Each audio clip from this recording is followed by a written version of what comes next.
Hello, and welcome to the Liquidity event. We're your hosts, AJ and Shane. This is episode 48, being recorded on Wednesday, June 29th. Wednesday.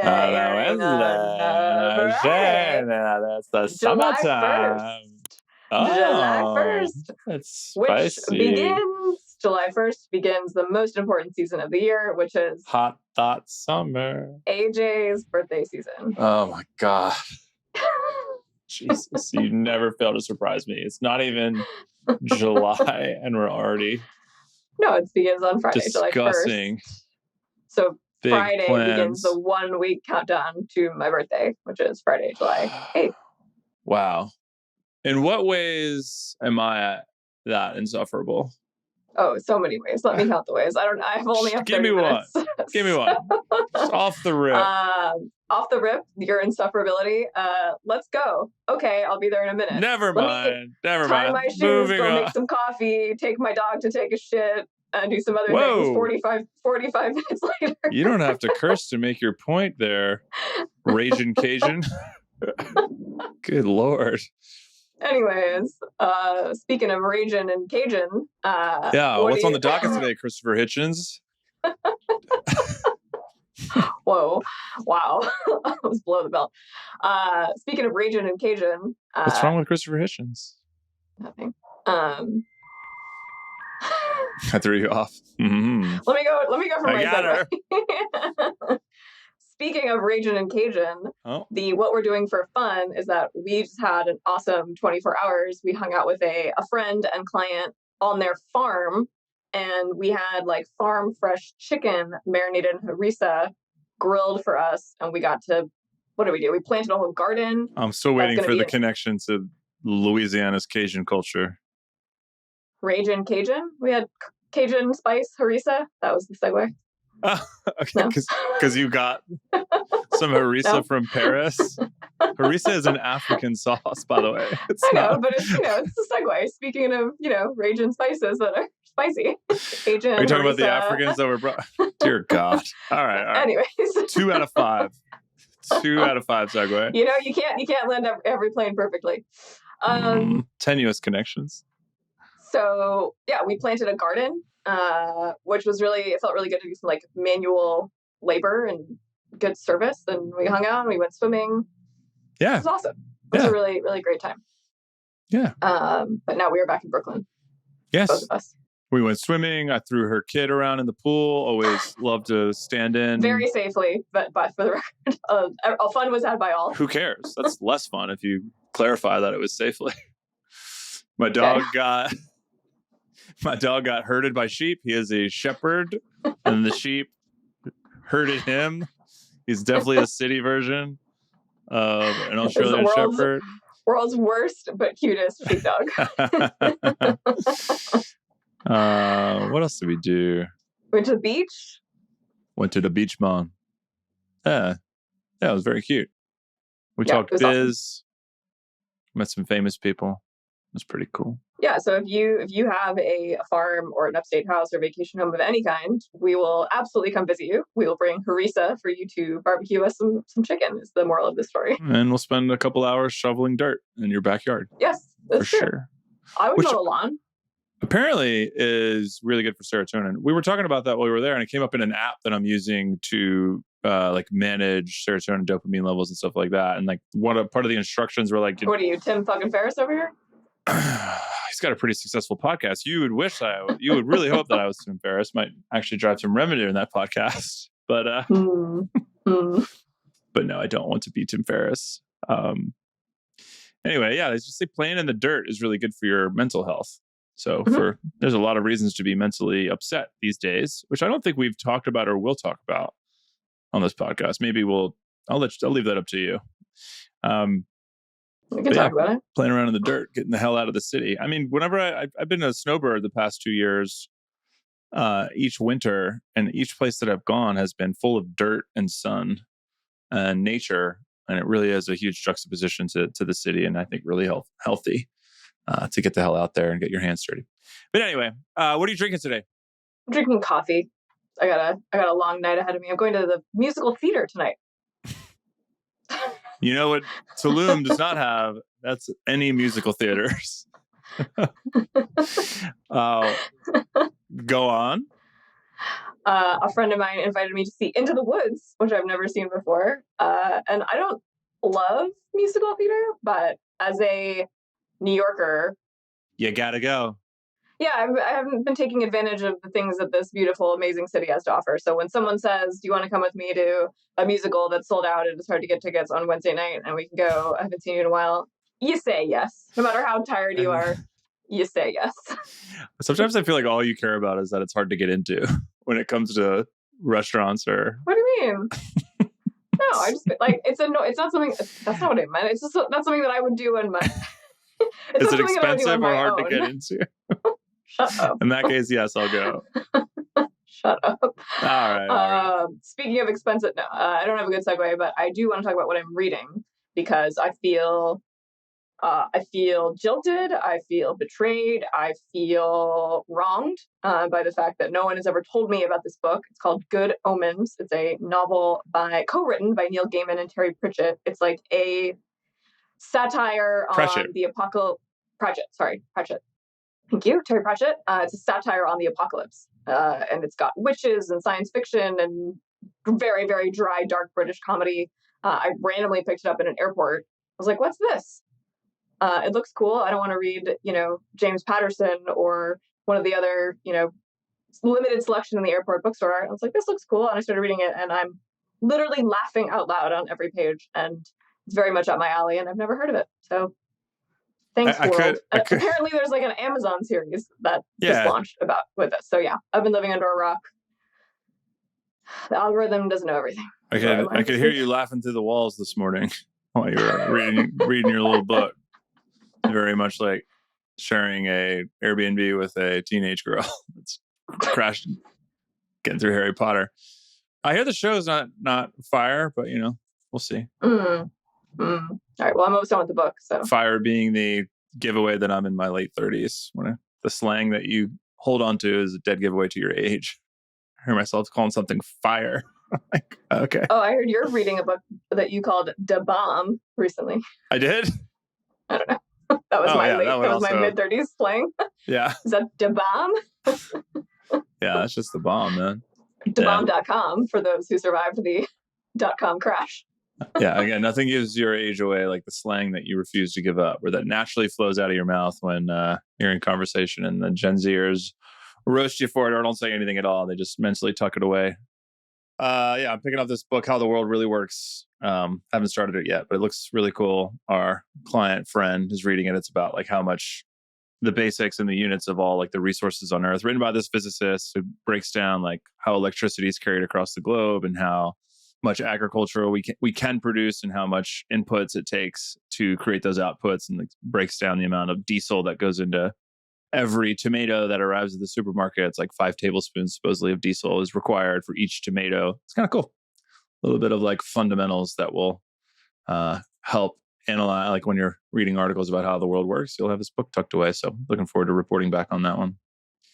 Awesome. You want to talk about this up listing? Sure. Yeah. I don't have an IPO for you this week, but we do have an S1 filed by Muscle Farm. And I thought this was interesting because... With a PH. It's a farm, yes, with a PH. So it is a lifestyle supplements brand. Yeah, they do sports nutritional products and functional energy beverages. I could use one of those right now. Muscle Farm. Does it fall into the biotech space or is it a retail? I don't think so. It's food and bev item? Yeah, food and bev, branded sports nutritional products and energy beverages. So definitely consumer products, not necessarily the Las Vegas, Nevada-based company. No surprise that the muscle nutrition product is coming. Wait, what's the slang for? There's such good slang for like protein powder. Frat juice? No. I just made that one up. So it's a currently publicly traded company, but it's not on any recognizable public market. It's not on the NASDAQ. It's not on the New York Stock Exchange. It's what's called like OTC or over-the-counter trading. So you can buy and sell shares of this company, but you do it in individual transactions. It's not regulated on a market, usually because the company's too small. So this is an uplisting. It's already publicly traded, but they have filed their S1 to now become traded on the NASDAQ. But still, even it's a $10 million uplisting, so they still would be considered nanocaps, still pretty small potatoes, which seems to be the trend of IPOs in 2022. Small potatoes, folks. No offense to these awesome companies raising money, but we haven't seen any big fish this year so far. It's a dry market. There's a drought, as Yeezy would say, or Weezy would say. What is it with like performance drinks, and they're always in the prototypical, like the typical cities that you would expect them to be in? Have you seen the how-to with John Wilson where he crashes the Bang energy drink dudes party in Miami? Yes, in Florida. Yeah, yes.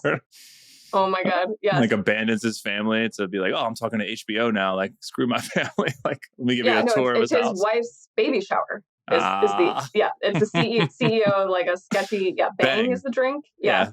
It's his wife's baby shower. John Wilson. If you haven't seen the show, by the way, folks, please check it out. Hilarious observations of the random everydayness of human life. But yeah, so you're saying like energy drinks are always Florida, Nevada, California. I don't know. This is anecdotal. Just messing around. Just a little observation. Anyways, speaking of messing around, accounting giant Ernst Young admits its employees cheated on ethics exams. This is bad news. They're fined $100 million, and these are auditors. So these are the companies that audit public financial statements for the most part. These are CPAs who have to take additional ethics training because they're in charge of keeping companies honest, or at least reporting to regulators on how companies are doing. This is bad, right? This is like a big bad strike for public trust of accountants and financial professionals. Yeah, this is one's been bouncing around the accounting podcast that I listened to for a little while here. A bunch of CPAs get together and point fingers at the silliness of the business models of Big Four. And there's a trend going on in the accounting space in general, where in the audit departments, which is what's interesting about it, the CPA, it's called a license. So it makes you think that you can only do something with the license, right? It allows you to do something. And in reality, the CPA license is only required to do audit work. You can do bookkeeping, you can do tax work, you can do advisory. You only need that CPA, certified public accountant, because you're making financial statements public via the SEC. And you're signing off on audits and providing that verification that the books that the companies have provided to investors are materially accurate, right? So these auditors, in this case, have to take ethics exams, and they cheated on them. And it all comes back to the culture of these Big Four firms where you are incentivized, like they bill by the hour, which means they're incentivized to go as slow as possible on projects and bill as much as possible to the clients. And not only that, because they can generate the highest amount of revenue, right? So like if you're intended to go as slow as possible and focus on that audit, are you really incentivized to spend time on other things like ethics exams? Not only are they incentivized to bill as much as they can, but like your performance as an employee is based on how much you bill, just like at a lot of law firms. So if you're spending time on ethics exams instead of billing things to clients, like, there's 2,000 hours hours in a work year. I remember spending 2,400 hours working, and a lot of people, like the culture at these firms is I'm sorry to go on and on about this, is to spend 2,500, 2,600 hours grinding away. It's the whole business model. Elsewhere in this article, the audit department, because it's so highly regulated, is often a place, and it's like a required expense for all these public companies, that these companies that are being audited just try to find the cheapest place to get it done. And then because it doesn't provide a lot of value to them, it's just like a required expense. And these audit firms also have consulting practices that where all the profit is. Like Ernst Young has a consulting arm that provides advisory services that actually add value. But if you're being audited by the company that's also telling you how to run your company, that's a conflict of interest, right? So the consultants might be telling you something to do something that could run afoul of what the auditors are doing, or you might not want to jeopardize the consulting practice by telling that company, hey, your books actually don't look that good and you need to change those up. So there's been a conflict of interest running rampant for 10, 15 years. And they're actually splitting the two companies apart. So they're going to split Ernst Young's division, the consulting division, away from the audit division. This might be a whole nother podcast, but they're spending millions and millions of dollars buying out the old audit partners, and they're going to have two separate companies, which is kind of wild because these companies do over $15-20 billion of revenue per year. And like you said, that going back to the penalty, $100 million penalty is not much to a company that nothing. Does $20 billion in revenue. But anyway, I can go on and on about the Big Four's practices and how shortcomings, antiquated they are. Yeah, they're really old companies, and that's a ship that large is going to take many, many years to steer into the future.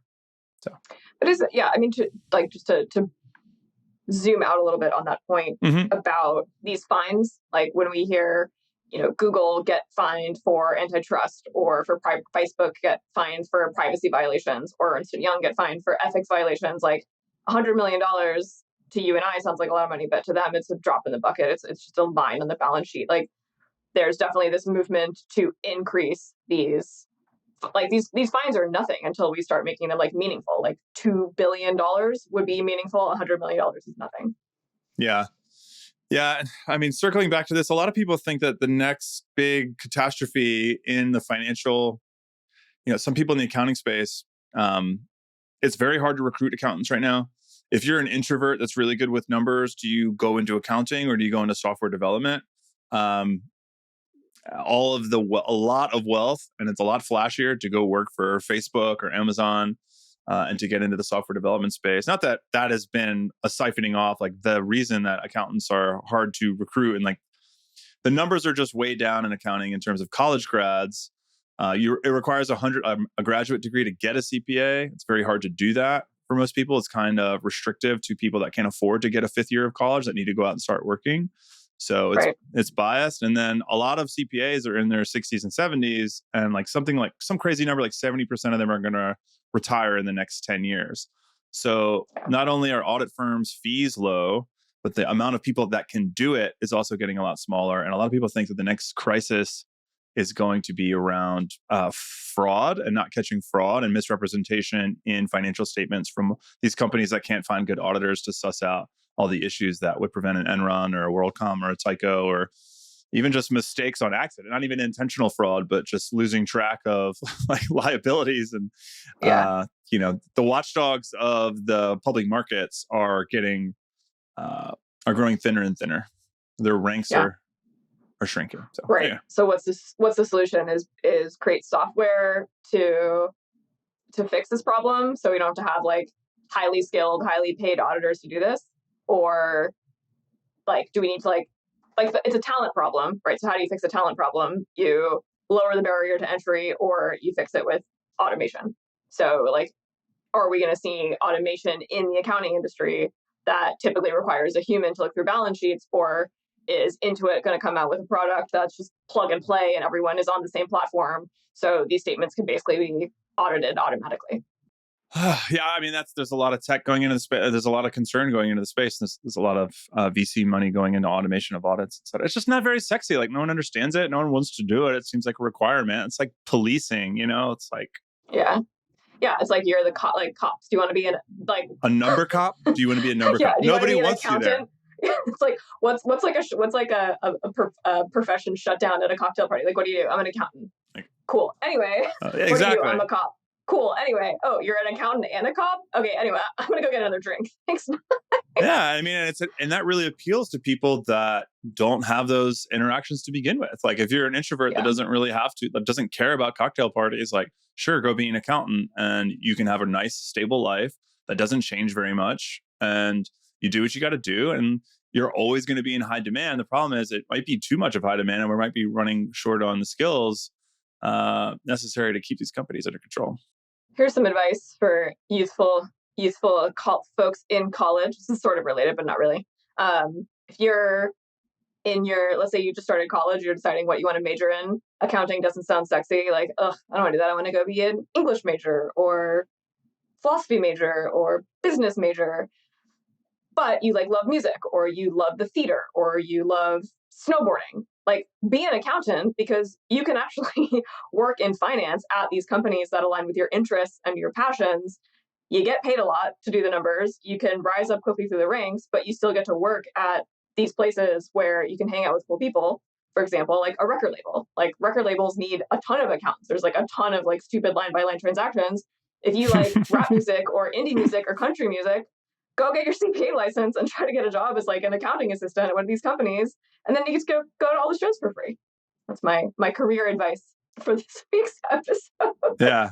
The last thing I'll say is that it might be a self-fulfilling prophecy wherein you get into an industry that won't change very much, so you feel secure, and then the industry doesn't change and it gets antiquated and there's a big skill set shortage, and then legislation might come in or tech might come in and change it for you.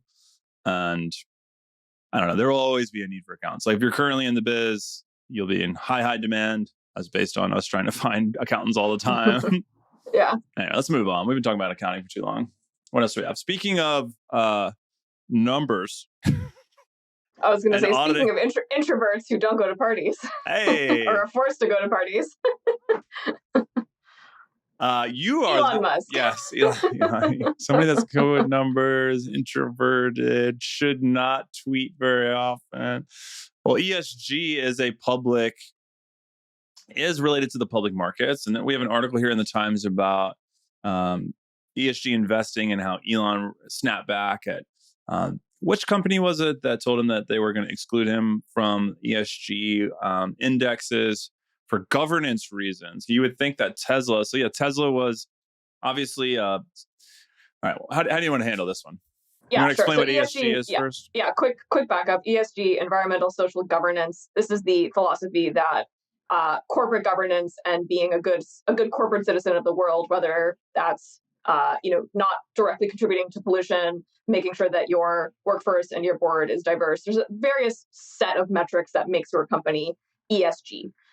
So the theory is that if you invest in these companies long-term will survive, as opposed to the companies that are contributing directly to destroying the planet. Like those companies won't make it in the long run.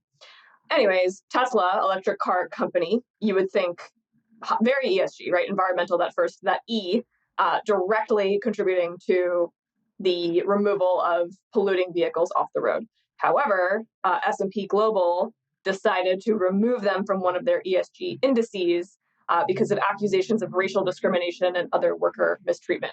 So Elon was real pissed about that because he sees Tesla as a leader in the ESG space, but the metrics told this regulator or this index otherwise. So he was pissed about that, and there's a big article in the New York Times about ESG, which I believe deserves more attention and more transparency in the space.